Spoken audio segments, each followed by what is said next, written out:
Jedan herojski pozdrav svim lovcima na sjajne filmske naslove. Ja sam Dušan i danas pričamo o filmu koji je trenutno aktualan u bioskopima, koji je već dosta vremena proveo u postprodukciji i čuli smo do snimavanja, tako da se konačno prikazao pred publikom, a to je Captain America Brave New World. Juliusa Ona, koji je nigerijski reditelj koji uglavnom radio neke kratkometražne filmove ili muzičke spotove ili nekoliko nepoznatih filmova, tako da smo mogli dobijemo priliku kako izgledaju njegove rediteljske sposobnosti i uglavnom odradio je solidno posao. Bilo je profesionalno, ali nije baš bilo toliko zapanjujuće. Uglavnom, što se tiče samog filma, jasno je da mnogi od nas su bili privučeni samom pojavom Harrison Forda i uglavnom treba iskoristiti priliku jer opet čovjek je prešao 80 godina, tako da ga treba što češće gledati u bioskopu kada imamo šansu za tako nešto, jer ko zna dokle će to trajati, ali uglavnom ovo je bilo i prvi put da se on pridružio Marvelu i to ovoga puta kao Thaddeus Ross, što znači da je nasledio ulogu od pokojnog William Hurta.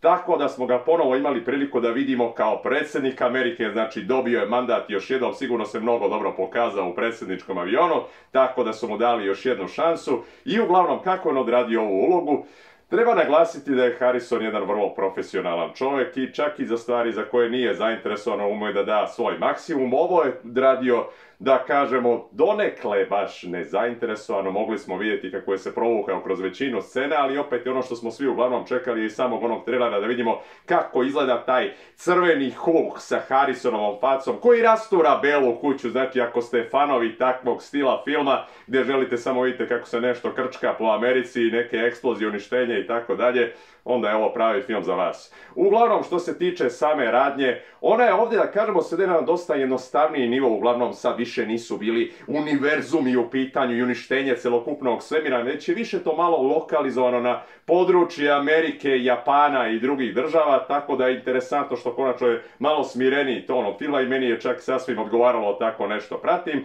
a sve se vrtelo oko novog metala koji se sad pojavio, koji je čak značajniji od vibranijuma, to je adamantium i znamo i zašto je adamantium posle iskorišćen, ali uglavnom ovdje se svodi na zavadu između Amerike i Japana kako da podele taj metal, a neko sa strane iz mraka utiče na celokupna ta dešavanja i hoće da stvori bukvalno nuklearnu pretnju i još čak i truje tog čuvenog predsjednika koji će u jednom trenutku da se transformiše u to ogromno čudovište koje je nezaustavljivo. I da li može nekomu stane na put, to je naravno Kapetan Amerika, koga ovdje glumi Anthony Mackie. Znamo da je on preuzeo ulogu od Chris Evansa i kako se on snašao ovdje suštinski, onako kako i sam Anthony Mackie na jednom delu tokom svog monologa pri kraju filma kaže: velika su očekivanja od nekoga kad preuzme ovako nešto, tako da moraš da daš svoj maksimum, moraš da budeš bolji od onoga što misle da ćeš uraditi. I tako u stvari radi ovdje. Vidjelo se da je on najposvećeniji ovoj ulozi. Toliko i želeo da pokaže da on sasvim odgovara za ovaj izbor i opet kada gledate da ste jedan od posljednjih pripadnika onih originalnih Avengersa koji bi opet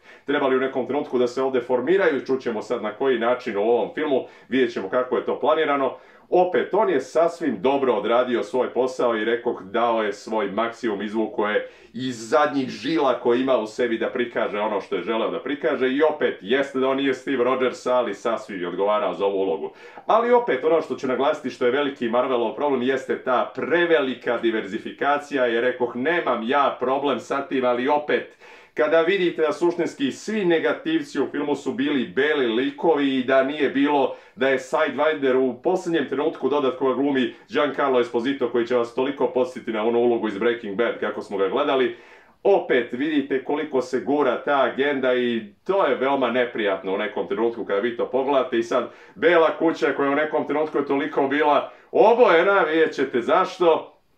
nije me to baš toliko impresioniralo, ali opet sasvim je to, na primjer, ok sad za ovaj stadijum dokle je Marvel stigao i vidjet ćemo u kom smeru će otići dalje. Uglavnom treba naglasiti Shira Haas, ta izraelska glumica koja verovatno zna solidno da odradi posao, nije mi se baš snašla u ulozi ovog tajnog agenta iz službe koja je zadužena za obezbeđenje predsjednika, jer opet ako stavite nekoga koji je jedva preko 1,5 m sa 40 kila, kako se uhvati u koštac sa velikim problemima, to mi nije baš bila odgovarajuća uloga za nju. Ali opet, kažemo, i sam odabir glumaca koji je ovdje bio,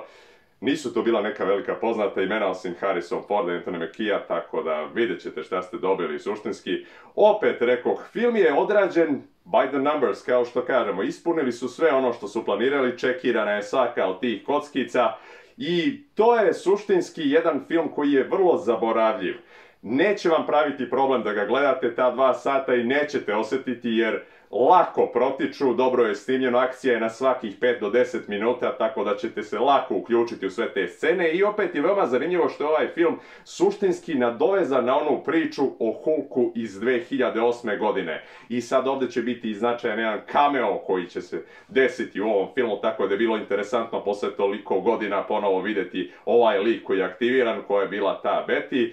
I neke scene čak koje ćete vidjeti tokom borbe pri kraju filma će vam djelovati kao da su uzete iz onog Hulka iz 2003. I opet sad nije to baš toliko pohvalno s obzirom da je ova faza već zamrla i realno ako uporedite onaj nivo Marvela koji je bio tu oko 2015. 18. i tako dalje, sad sa ovim koji djeluje više kao nešto što je vezano za svet ili Venoma ili Morbiusa ili tako nešto Cravena i taj nivo i snimanja i priče i specijalnih efekata, sve to djeluje kao da je sa početka 2000-ih i u tom periodu ovaj film bi svakako bio ogroman hit, ali sada već nekako djeluje zastarjelo i prevaziđeno. Ali opet, nije nikakav problem da se pogleda, čak, možda je čak i za višestruko gledanje, zašto ne? Nije naporno, čak u nekim trenucima će vam biti možda i zanimljivo da vidite kako sve to izgleda rastureno na velikom ekranu i opet još jednom ću naglasiti, ovdje je glavni razlog i bio taj crveni Hulk da se ovo pogleda.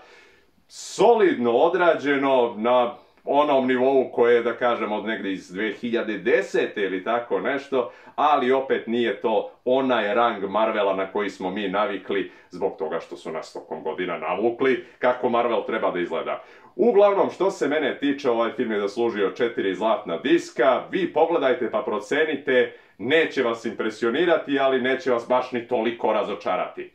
To bi bilo sve od mene, a mi se viđamo uskoro i srećan lov!